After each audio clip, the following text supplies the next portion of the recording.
Halo teman-teman semua, kembali lagi bersama Natasha di channel Ruang Rahasia. Semoga teman-teman Ruang Rahasia sehat selalu ya.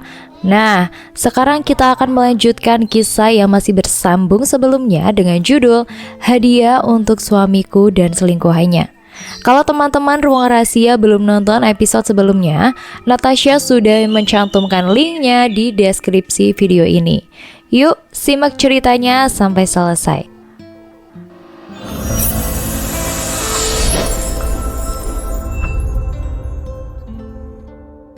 Matahari menyingsing. Aku dan Mas Raka sudah sampai di bawah jam gadang. Perjalanan yang memakan waktu 2-3 jam dari kota Padang. Dengan medan naik turun dan berliku, kadang membuat perut mual dan kepala pusing. Namun, semua itu terobati dengan pemandangan yang aduhai yang tak akan membuat bosan. Jajaran pegunungan bukit barisan menghampar luas di kanan dan kiri jalan. Belum lagi gagahnya Gunung Singgalang dan Merapi memanjakan mata di sepanjang jalan menjelang masuk ke kota Bukit Tinggi. Masya Allah mas, indah sekali. Aku tak henti-hentinya menatap jalanan yang masih tak terlalu ramai itu. Seindah kamu. Digombalin saat mata juga sedang dirayu oleh pemandangan begini, rasanya seperti makan coklat hangat di udara yang dingin. Cocok. Seharian kami mengitari tempat wisata di sana. Tak terasa lelah. Saat makan siang, kami makan di kedai nasi kapau yang ada di pasar atas. Jangankan rendang, daging tan bunsu, dendeng balado, semuanya lengkap di sini. Mas, cutinya nambah lagi dong. Aku belum puas. Mas Raka yang juga penyuka kuliner Minang itu pun terdiam. Lain kali kita kesini lagi ya sayang. Mas tak enak meninggalkan perusahaan terlalu lama. Aku memajukan bibirku, pura-pura ngambek. Jangan ngambek dong. Mas janji, kalau nanti cuti kita kesini lagi. Mas Raka mengacungkan kelingkingnya dan menautkan dengan kelingkingku. Beneran ya? Iya sayang. Belum pernah rasanya aku sebahagia ini. Walau bulan madu masih di negeri sendiri, tapi tak mengurangi keseruannya sama sekali. Justru jadi ingin berlama-lama. Waktu seminggu terasa sangat sebentar. Besok kami harus kembali ke Jakarta. Mas Raka yang seorang manajer di sebuah perusahaan kelapa sawit yang memiliki pabrik di Kalimantan itu harus kembali bekerja. Aku sekarang adalah dokter cinta yang akan merawat dan melayani satu pasien saja, yaitu suamiku sendiri. Hehe. Dek, Mas pulang malam ya.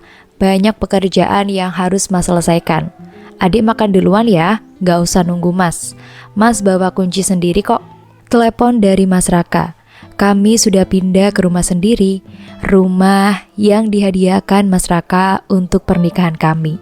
Ya mas, ya udah deh, take care ya, jangan terlalu dipaksakan, dan jangan terlalu larut juga pulangnya.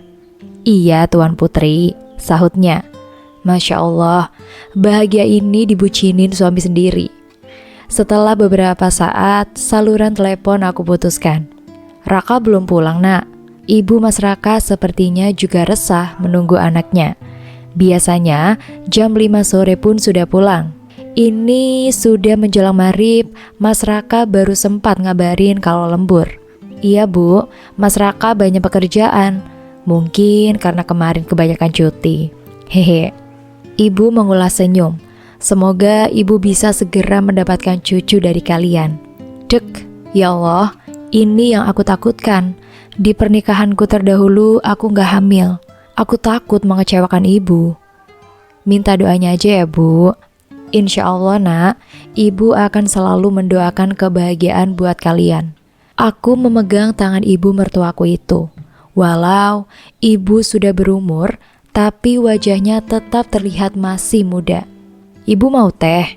Tawarku. Gak usah sayang, ibu mau ke kamar aja. Sebentar lagi azan maghrib. Tolak ibu halus.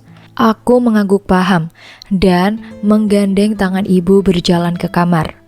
Ibu punya masalah dengan kaki, sehingga tak bisa berjalan dengan cepat dan harus hati-hati. Binarti, pembantu yang dipekerjakan Mas Raka, sedang menyiapkan makan malam. Aku pun membantunya, meski dia terlihat sungkan. Usianya yang sudah tak muda lagi, tak membuatnya lamban dalam bekerja. "Bibi aja non," katanya saat aku membantu menyaingi sayuran yang akan dimasak menjadi capcay itu. "Tak apa, Bi," kataku sambil meneruskan pekerjaanku. Tak lama masakan pun selesai. Kami makan malam dengan hening. Biasanya ada Mas Raka yang menghidupkan suasana, bercerita tentang kejadian seru saat di kantor atau apa saja. Bahkan, cerita saat dia masih kecil dulu kadang ditimpali ibu dengan kisah kenakalan Mas Raka saat itu. "Bu, nambah ya," kataku ketika melihat ibu sudah mengakhiri makanannya. "Sudah nak, ibu sudah kenyang. Ibu hanya mau istirahat." "Ibu lagi sakit." Mendadak perasaanku tak enak. Aku pun membantu ibu merebahkan diri di kamar dan bergegas ke kamarku mengambil stetoskop dan alat pengukur tekanan darah yang memang selalu aku bawa kemana-mana. Subhanallah, tekanan darah ibu rendah sekali. "Ibu minum obat ya." Ibu menggeleng lemah. Sepertinya akan sulit memaksa ibu minum obat. Tak ada pilihan. Aku pun menyuntikkan Arspin yang ada dalam tas medisku ke tubuh ibu. Walau awalnya menolak, akhirnya ibu pun luluh juga. Alhamdulillah, ibu terlihat lebih baik sekarang. Jam sudah menunjukkan angka 10. Belum ada tanda-tanda Mas Raka akan pulang. Mata mulai berat, aku duduk di ruang tamu sambil sesekali menyibak gorden jendela berharap Mas Raka pulang. Tapi tak ada. Jalanan pun juga mulai sepi. Tak ada sama sekali yang lewat. Pasti warga juga sudah pada tidur. Dengan resah, aku kembali mengirim pesan kepada Mas Raka. Walau dia menyuruh untuk tidur duluan, tetapi tetap saja tak sempurna kalau tak menunggu suamiku dulu. Prak, sesuatu yang besar melesat masuk melewati jendela, sehingga kacanya pecah berderai. Astagfirullah. Aku masih terlonjak, kaget luar biasa. Binarti datang tergopoh-gopoh. Suara itu sangat kencang, wajar, terdengar hingga kamar belakang. Begitupun ibu. Beliau terbangun dan menatap penuh tanya ke arahku. "Suara apa itu, nak?" tanya ibu itu. "Nahla juga belum tahu, Bu," kataku pelan nyaris berbisik. Aku mendekat, ada sebuah benda yang tergeletak di lantai. "Hati-hati, non," suara Binarti cemas. Sebuah boneka dengan wajah rusak dan berwarna merah terikat pada sebuah batu bata. Ada kertas kecil yang di sana. "Puas-puasin dulu bahagianya sebelum kamu saya habisi." Astagfirullah. Spontan, aku menutup mulutku setelah membaca pesan itu. Pesan dari siapa? Untuk siapa? Apa isinya, nak? Aku menyembunyikan kertas itu dalam kantong piyamaku. "Tak apa, Bu. Sepertinya ini ulah orang iseng aja." "Bi, tolong bereskan ya," kataku kepada Bu Narti yang masih terpaku. Sedangkan aku mengajak ibu kembali ke kamar. Hati ini masih dilanda ketakutan, tapi aku berusaha tak terjadi apa-apa di hadapan ibu. Khawatir dengan kesehatan ibu. Setelah semua beres, pecahan kaca sudah tak ada. Aku mengambil sebuah papan tipis dari gudang. Sementara jendelanya ditutup begini dulu. Besok baru dipanggil tukang, pikirku. "Non, apa perlu bibi temani?" Sudah jam 11 malam. Binarti sepertinya juga ngantuk kembali. "Tak usah, Bi. Bibi tidur aja," tolakku halus. Ting, sebuah pesan dari nomor tak dikenal. "Sudah dapat kiriman dariku, sayang. Itu baru awal. Akan banyak hadiah untuk kamu. Kamu harus mendapatkan balasan yang setimpal." Tanganku gemeteran membaca pesan itu. Ya Allah, ya Rob, rasanya aku tak punya musuh. Siapa yang mengirim teror ini ke sini?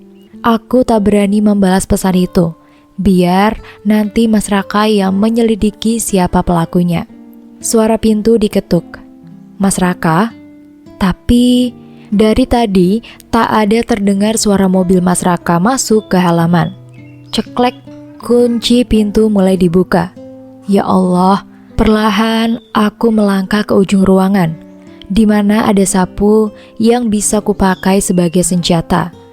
Tak ada pilihan lain, handle pintu mulai berputar. Ya Allah, la haula wa la quwata illa billah. Tidak daya dan upaya melainkan-Mu ya Rob. Tanganku dingin, dentam jantungku meningkat, hingga pintu itu terbuka sempurna. Aduh, ampun. Suara itu suara yang aku kenal. Ya Allah, Mas Raka. Aku sudah mengusap kepalanya yang terkena hantaman sapuku. Ada apa sih, Dek? Wajahnya terlihat kesal. Aku masih terus mengusap kepalanya sambil minta maaf dan nyengir. Gak enak kan? Maaf Mas, tadi kita kena teror. Tapi nanti aja ceritanya. Mas duduk dulu biar aku bikinkan teh hangat ya.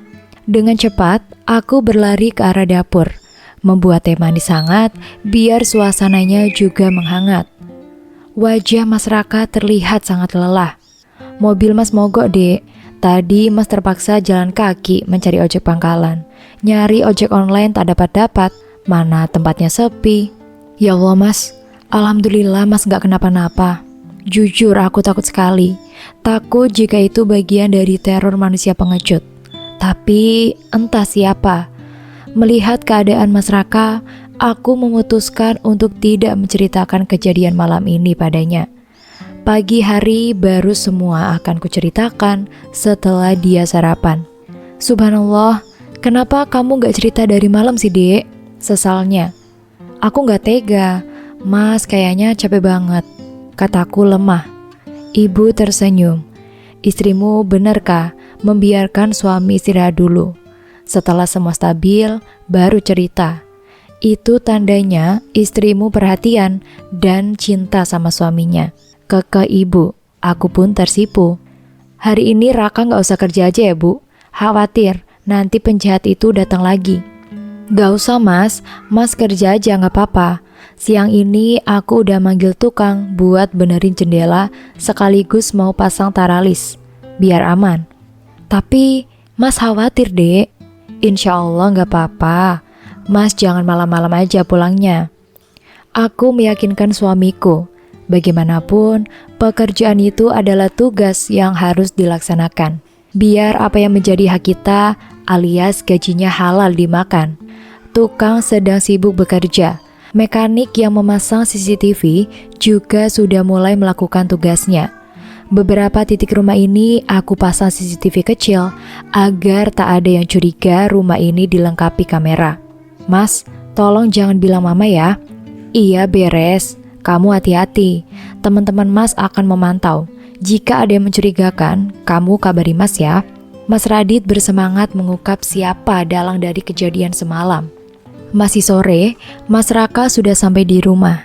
Pasti dia khawatir padaku juga ibu. Tak apalah, aku jadi gak was-was banget malam ini. Wah, makasih ya sayang, sudah menjadi istri dan bodyguard buat ibu. Kekehnya saat melihat taralis dan CCTV kecil yang aku tunjukkan padanya.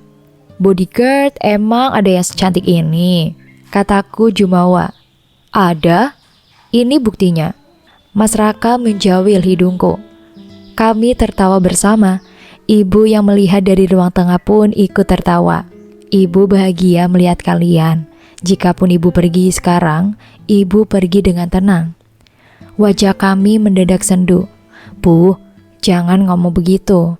Insya Allah ibu akan selalu sehat dan akan menemani kami di sini. Senyum ibu begitu teduh. Ibu sudah tua. Melihat Raka sudah menemukan wanita yang sangat dia cintai, sudah cukup bagi ibu. Bu, tolong, jangan mengucapkan kata-kata itu lagi. Nahlah benar, kami butuh ibu. Mas Raka merebahkan kepalanya di paha ibu. Seperti anak kecil yang sedang bermanja dengan ibunya.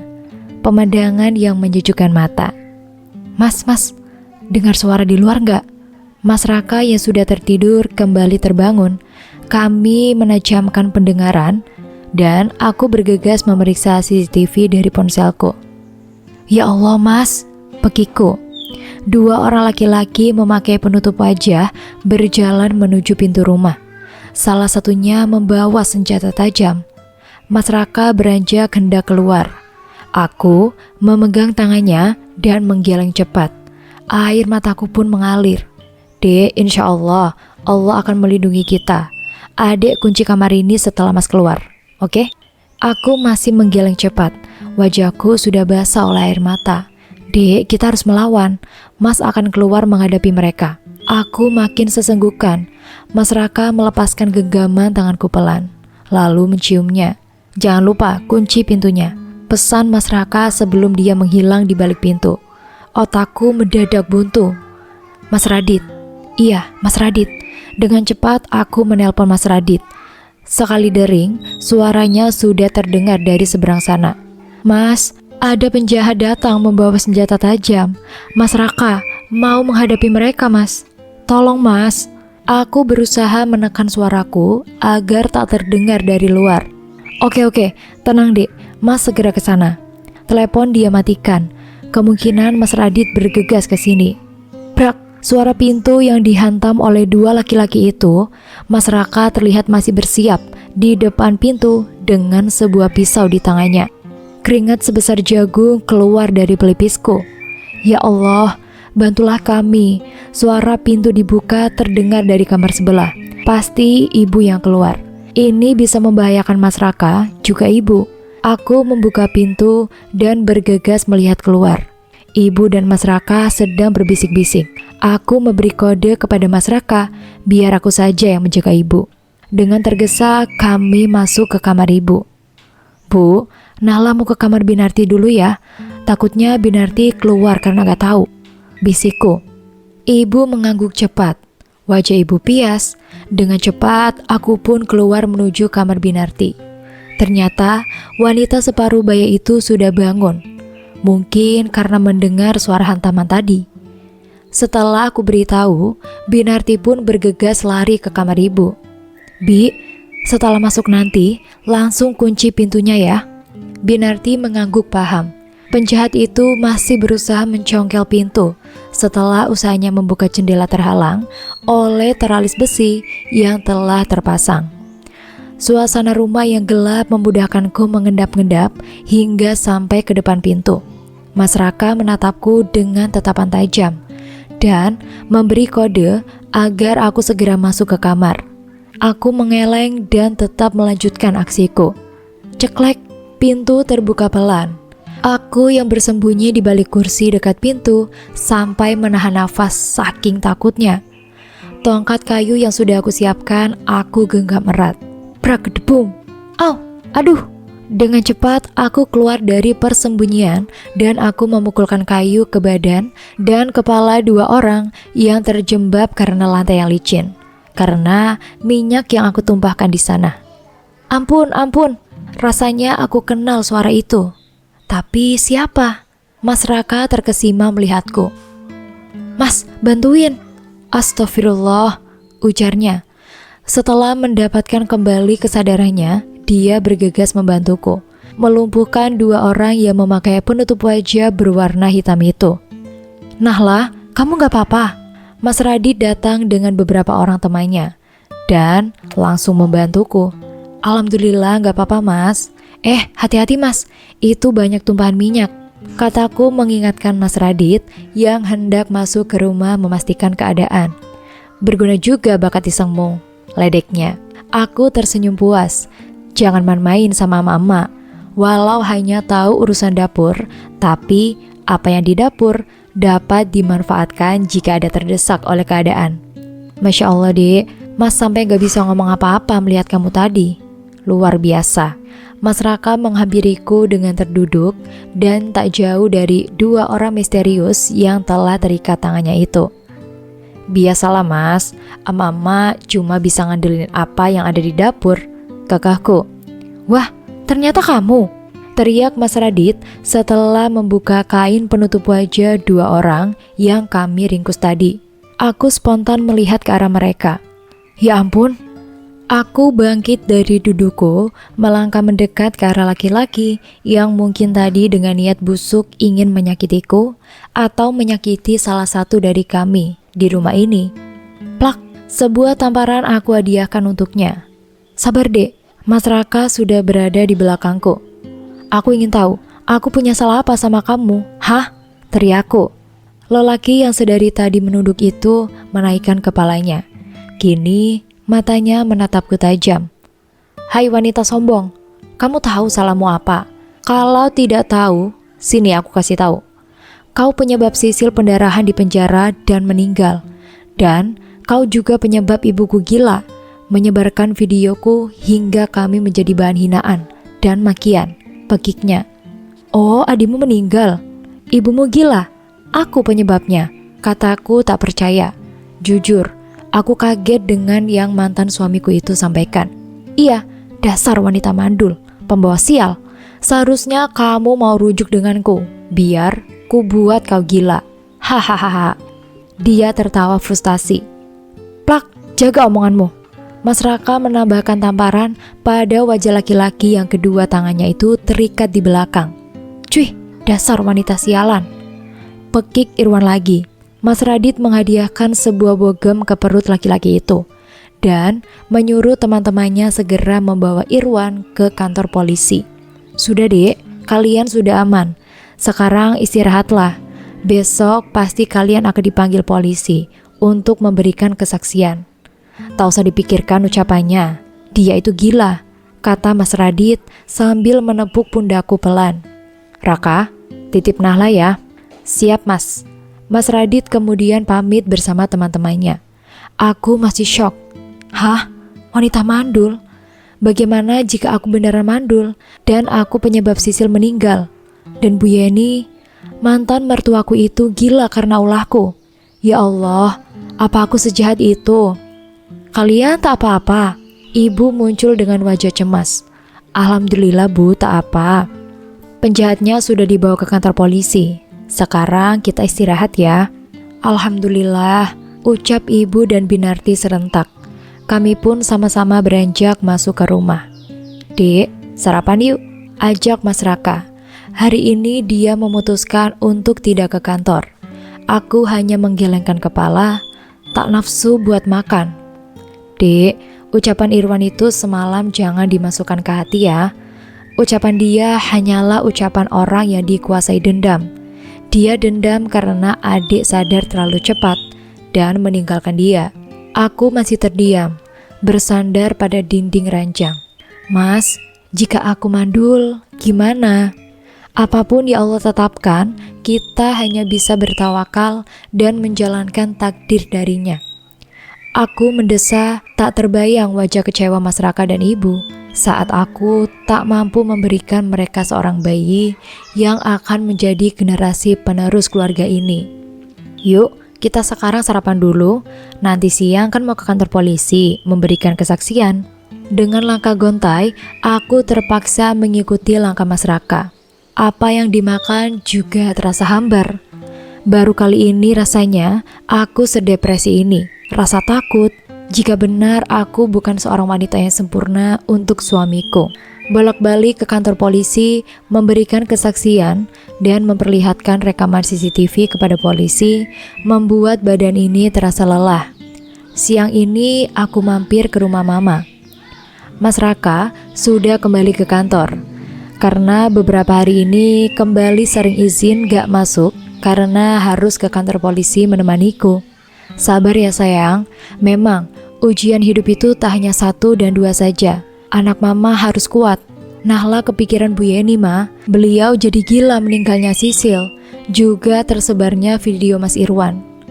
Ya, mungkin itu juga hasil atas apa yang dia tanam, kata mama sambil menyerahkan segelas susu hangat padaku. Mama tak mau menjenguk teman mama di rumah sakit, selidiku. Dulu sih teman, sekarang dia punya niat jahat sama mama, terutama sama kamu. Mama sudah tak sudi lagi punya teman seperti dia. Mama menyesap minuman di tangannya, dan kami pun terdiam, sibuk dalam pikiran masing-masing. Hari ini aku ke rumah sakit, di mana dulu aku bekerja. Nahla, Bahana menatapku tak percaya. Wah, sohibku, apa kabar? Wanita yang tengah hamil besar itu memelukku erat. Kabar baik, Mbak. Hati-hati atuh, dedeknya antar kejepit, kataku sambil mengelus perutnya. HPL-nya kapan, Mbak? Masih 2 bulan lagi. By the way, kamu lagi apa di sini? Jangan bilang kangen aku loh ya. Atau kangen Adnan? Dia udah gak di sini lagi. Ups. Bahana menatapku sungkan. Enggak kok, Mbak. Aku kangen aja masa-masa kerja di sini. Kataku merunduk menyembunyikan rasa yang sedang berperang dalam hati. Malu jika ketahuan aku sedang memeriksa kesuburan di sini. Oh, main ke rumah aja yuk. Kita makan-makan.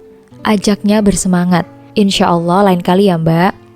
Nahla, kamu ada masalah? Mbak Hana menangkap kegelisahan dalam hatiku. Gak ada apa-apa, Mbak. Baik-baik semua. Kata Mbak, Dokter Adnan udah gak di sini. Dia resign.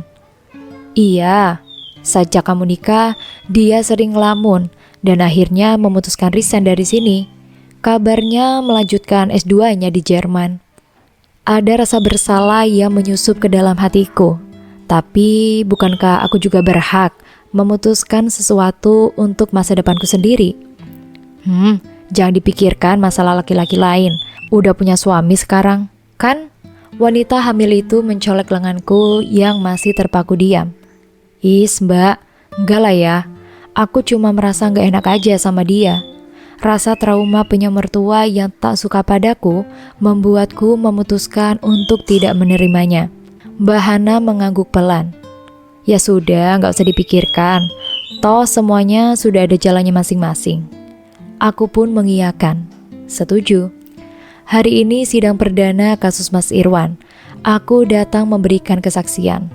Pandangan kami beradu, laki-laki itu menatapku dengan pandangan penuh kebencian. Manusia aneh, dia yang memulai menanam kejahatan, dia pula yang merasa sakit hati. Usai sidang, aku melangkah hendak keluar bersama Mas Raka. Hei, wanita mandul, jangan harap kamu bisa bahagia, teriaknya lantang. Semua mata menatapku. Tak menyangka, laki-laki itu masih menyimpan rasa benci yang begitu dalam padaku. Dengan cepat, Mas Raka menarik tanganku dan berlalu dari ruangan itu. Malu, itu yang kurasakan sekarang. Suara Mas Irwan masih terdengar dan aku pun terisak. Sudah sayang, tak usah dipikirkan. Orang edan emang ngomongnya itu asal. Apapun keadaan kamu, Mas insya Allah menerima sampai kapanpun. Mas Raka mengusap air mataku dengan sebelah tangannya. Mobil terus melaju, hingga tak terasa sudah sampai di rumah. Mas Raka kembali ke kantor seperti biasa. Tinggallah aku sendiri di kamar ini. Ibu pun sedang istirahat. Akhir-akhir ini kesehatan ibu menurun. Faktor usia juga. Ting, dokter, besok bisa ke rumah sakit kan? Ada hal penting yang ingin saya sampaikan terkait hasil lab dokter Nahla tempo hari. Pesan dari dokter Melisa yang sewaktu itu memeriksaku. Keringat dingin mulai keluar, resah dan takut mengetahui kenyataan. Ting, maaf dok, kalau bisa sekalian ajak suaminya ya. Suami dokter Nahla harus tahu keadaan istrinya. Ya Allah, justru aku ingin masyarakat tak tahu aku ke rumah sakit sendiri. Kira-kira gimana hasilnya ya? Sendirian aja dok, ujar dokter muda itu sambil menyunggingkan senyum ramah. Iya, sendiri aja. Nanti kalau ada apa-apa biar saya yang memberitahukan suami saya dok, kataku. Iya, aku akhirnya datang ke rumah sakit sendiri. Padahal saya ingin memberikan kejutan buat dokter Nahla dan suami. Kekehnya sambil mengeluarkan sebuah kertas yang telah dimasukkan dalam map berwarna biru itu. Kejutan, aku mengernyitkan dahi. Dia mengangguk lalu menyerahkan kertas yang berisi hasil lab. Aku memandang tulisan itu pun tak percaya. Alhamdulillah ya Allah, secepatnya ini engkau kabulkan doaku. Selamat ya dok, sebenarnya saya sudah curiga kemarin itu dokter hamil. Tapi untuk meyakinkan lagi, saya melakukan pemeriksaan lebih lanjut. Air mataku mengalir haru. Tak henti rasa syukur pun aku ucapkan. Apa yang dikatakan Mas Irwan itu terpatahkan. Aku bukan wanita mandul. Aku masih bisa hamil dan akan segera memiliki seorang anak. Dengan langkah ringan, aku keluar dari rumah sakit. Lanjut ke supermarket, belanja susu ibu hamil dan beberapa makanan untuk cemilan. Mungkin karena masih 4 minggu, aku belum merasakan morning sickness, sehingga aku sendiri tak tahu kalau aku sedang hamil.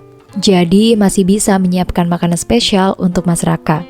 Sesampainya di rumah, ibu terlihat sedang duduk. Pandangannya jauh ke depan. Assalamualaikum, Bu. Waalaikumsalam, Nak. Baru pulang? Iya, Bu. Aku duduk di sebelah ibu. Bu, insya Allah ibu akan segera punya cucu. Aku meraih tangan ibu dan menciumnya. Masya Allah, benarkah? Alhamdulillah ya Allah. Ibu begitu bahagia dan memelukku berkali-kali. Wajah ibu yang tadinya sendu berubah menjadi cerah. Senyum tak henti-hentinya terukir di bibir ibu. Bu, jangan bilang Mas Raka dulu ya. Nahla mau kasih kejutan. Ibu mengangguk cepat, masih dengan tatapan yang penuh haru. Alhamdulillah ya Allah punya mertua yang sangat sayang dengan menantunya. Walau aku menikah dengan anaknya dalam status seorang janda. Hari masih jam 3 sore, sedang asik memasak dibantu Binarti, tiba-tiba ada suara ketukan di pintu. Tok tok tok tok, biar bibi aja non. Binarti bergegas berlalu membuka pintu. Sedangkan aku melanjutkan kembali pekerjaanku tadi. Non, ada tamu. Katanya mencari Pak Raka. Perempuan, Non.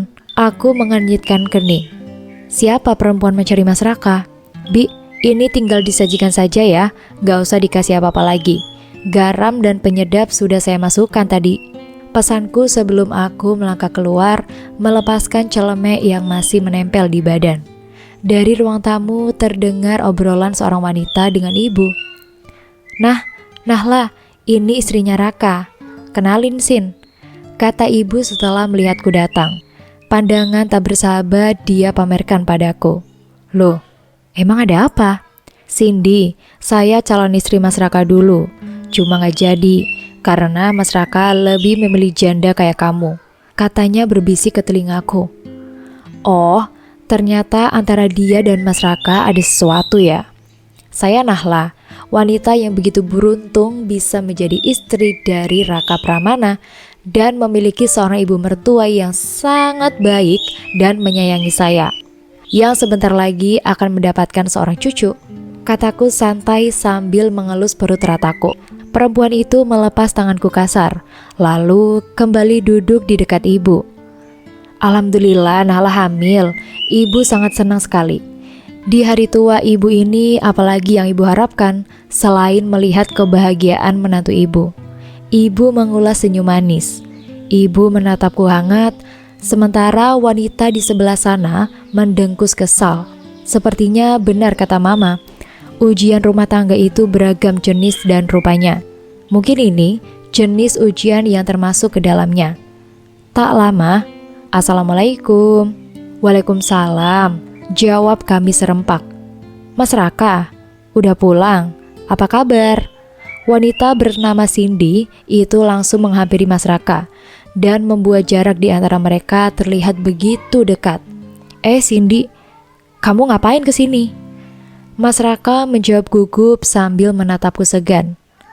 Mau ketemu Mas Raka lah, katanya terdengar manja. Aku mendekat lalu meraih tangan Mas Raka dan menciumnya. Mas lelah, yuk kita ke kamar saja. Buat rasa lelahmu makin bertambah hanya karena orang masa lalu yang datang tanpa diundang. Udah gitu gak tahu diri dan gak tahu malu, ujarku pedas. Malas berbasa-basi dengan manusia yang kadang tak pandai menempatkan diri. Mas Raka tergagap, pasti dia tak menyangka ada mantannya datang ke rumah. Iya, lebih baik kalian ke kamar dulu, biar ibu yang menemani Cindy di sini, kata ibu bijak. Cindy merengut dan menghempaskan kembali tubuhnya ke kursi yang tadi ia duduki. Setelah Mas Raka menyalami ibunya, kami pun berlalu menuju kamar. Dek, kenapa dia kasih masuk? Tanya Mas Raka sesaat setelah pintu dikunci. Aku tadi masak Mas, ternyata dia sudah dipersilakan masuk oleh Binarti, kataku yang duduk di pinggir ranjang. Adik cemburu? Tanyanya penuh selidik. Mas Raka duduk di sampingku dan menatapku lekat. Enggak, kataku ketus. Tapi itu kelihatan banget loh, cemburunya, ledeknya. Ya wajar dong Mas, seorang istri cemburu saat suaminya didatangi wanita dari masa lalu suaminya, yang jelas masih memiliki rasa yang tertinggal. Kataku berapi-api. Duh, kenapa jadi emosian begini sih? Apa bawaan hamil kali ya? Santai aja sayang, gak usah pakai emosi. Untuk mendapatkan kamu itu, Mas menunggu lama loh. Dan sekarang setelah dapat, masa Mas sia-siakan? Mas Raka menenggelamkan kepalaku ke dadanya. Aku percaya sama Mas, kataku akhirnya. Dia menangkupkan dua tangannya di wajahku. Apapun yang terjadi, berjanjilah jangan pernah meninggalkan Mas. Kalau suatu saat Mas nanti salah, ingatkan Mas ya. Terharu, itu yang kurasakan. Mas, ada Raka Junior di sini. Akhirnya aku tak tahan juga ingin menyampaikan berita bahagia itu padanya. Alhamdulillah, adik serius? Aku mengangguk cepat. Alhamdulillah ya Allah, makasih ya sayang, makasih banyak. Tolong jaga baik-baik anak kita ya sayang. Adik gak boleh capek-capek, cukup istirahat di rumah dan jangan banyak gerak. Ceramah yang dulu aku sampaikan pada pasien, kini justru aku yang mendapatkan nasihat itu dari dokterku, dokter cinta. Hehe. Tok tok tok tok. Mas Raka, bisa tolong anterin aku pulang gak? Suara dari luar membuat suasana haru terjeda. Aku membuka pintu, wanita itu berdiri tepat di depan kamar. Matanya lirak-lirik ke dalam kamar, sungguh tamu yang gak ada akhlak banget ini. Mas Raka capek, mau istirahat, itu lagi berbaring di ranjang kecapean, kataku sambil menutup pintu kamar. Wanita itu pasti menyangka Mas Raka sedang rebahan di kasur setelah kami lelah memadu kasih. Padahal Mas Raka tadi di kamar mandi bersih-bersih. Mbak, tolong bilang Mas Raka sekali ini tolong anterin saya pulang, katanya memelas. Ibu menatapku dengan tatapan yang entah. Kamu naik ojek online aja Sin, Raka capek pulang kerja, kata ibu. Betul, kita hidup di zaman canggih, gak perlu ngerepotin suami orang. Sudah ada ojek online ini. Aku memperhatikan wajah perempuan muda di depanku. Ada bibit pelakor di matanya. Kenapa dek? Mas Raka muncul dari balik kamar setelah berganti pakaian. Mas, anterin aku pulang yuk, rengeknya sambil meraih lengan Mas Raka. Dengan cepat aku menepis tangan wanita itu. Bukan mahram, kataku kesal. Wanita itu menatapku nyalang. Ya sudah, sini diantar. Aku tak percaya dengan apa yang Mas Raka katakan. Laki-laki itu sudah berlalu keluar, diiringi wanita tadi. Mas, aku pun ikut mengiringi dari belakang dengan perasaan hancur. Ibu menepuk pundakku pelan. Jika saja tidak malu, air ini sudah jatuh kembali. Jono, teriak Mas Raka kepada Jono, tukang kebun kami yang sudah membantu membersihkan taman. Iya Pak. Jono dengan tergopoh-gopoh menghampiri Mas Raka. Lelaki 40 tahun dan belum memiliki istri itu mengangguk kepadaku. Hingga gigi geliginya yang agak maju itu terlihat jelas. Aku pun mengangguk. Walau begitu, dia laki-laki sopan dan pekerja keras. Jo, antarkan wanita ini ya. Kamu bisa tanya alamatnya kepadanya. Kali aja kalian jodoh, bisik Mas Raka yang masih terdengar olehku. Wanita dengan pakaian seksi itu pun melongo. Sin, sono pulang bareng Jono. Kamu insya Allah nyaman sama Jono. Selain ganteng, jomblo pula. Keke Mas Raka yang diikuti oleh Jono. Amin, jawab Jono kencang. Aku dan ibu saling pandang, lalu tersenyum. Tadi sempat seuzon dan kesal sama Mas Raka. Ternyata Mas Raka sedang mempersiapkan kejutan untukku dan ibu.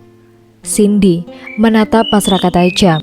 Tanpa berkata apapun, dia berlalu menuju gerbang rumah dan menghilang di balik pagar yang tinggi itu.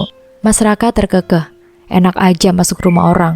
Bikin istriku bad mood aja. Ya kan sayang? Mas Raka mengusap perut rataku lembut lalu menciumnya. Bilangin mami, papi mencintai kalian karena Allah. Bisiknya seolah sedang berbicara pada seorang di dalam sana. Ibu merangkul pinggangku. Ibu pastikan Nanahla gak akan salah pilih suami. Jika Raka berani macam-macam, ibu yang akan turun tangan. Ibu tak akan ridho padanya jika berani mengkhianati Nahla. Kecuali kelak Nahla sendiri yang mengizinkannya. Masya Allah, Alhamdulillah ya Allah. Aku menangis bahagia. Sangat indah ya Allah. Sejak hari itu wanita itu tak pernah datang lagi. Tak ada yang membuatku tak nyaman. Mas Raka sangat membajakanku. Begitu juga ibu. Mama juga sering datang berkunjung sekedar melihat keadaanku. Keakraban mama dan ibu membuat mama berubah. Sekarang mama telah memakai hijab untuk menutup auratnya. Alhamdulillah. Benarlah kata Nabi, teman itu mempengaruhi siapa kita. Jika ingin melihat seseorang, lihatlah siapa teman dekatnya. Mama jadi rutin ke rumah menjemput ibu untuk sama-sama datang ke majelis ilmu. Ibu juga makin sehat, wajahnya selalu berseri. Aku merasa sangat beruntung memiliki dua orang wanita yang sayang kepadaku. Perutku mulai membesar, sudah 5 bulan usia bayi dalam kandunganku. Siang itu ada tamu datang ke rumah. Assalamualaikum, Tante cantik. Waalaikumsalam, bidadarinya Bunda Hana. Kami saling berpelukan. Mbak Hana yang sudah 3 bulan lalu melahirkan seorang anak perempuan datang berkunjung bersama suaminya. Wah, lagi pada libur ya? Tumben main di hari kerja begini, kataku setelah 2 orang tamu istimewa itu duduk dan meminum minuman yang sudah Binarti siapkan. Iya, Mas Fadli lagi cuti.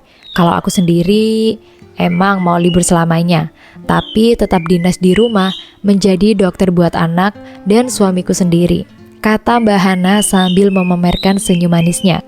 Masya Allah, Mbak Hana udah gak kerja lagi di rumah sakit. Mbak Hana mengangguk mantap. Sama kayak Tante Nahla, mau fokus jadi ibu rumah tangga aja, kata Mbak Hana. Aku setuju, memang wanita tempatnya di rumah-rumah mereka. Selama ada suami yang bertanggung jawab mencari nafkah, kita bisa memaksimalkan diri untuk mengabdi padanya dan juga anak-anak.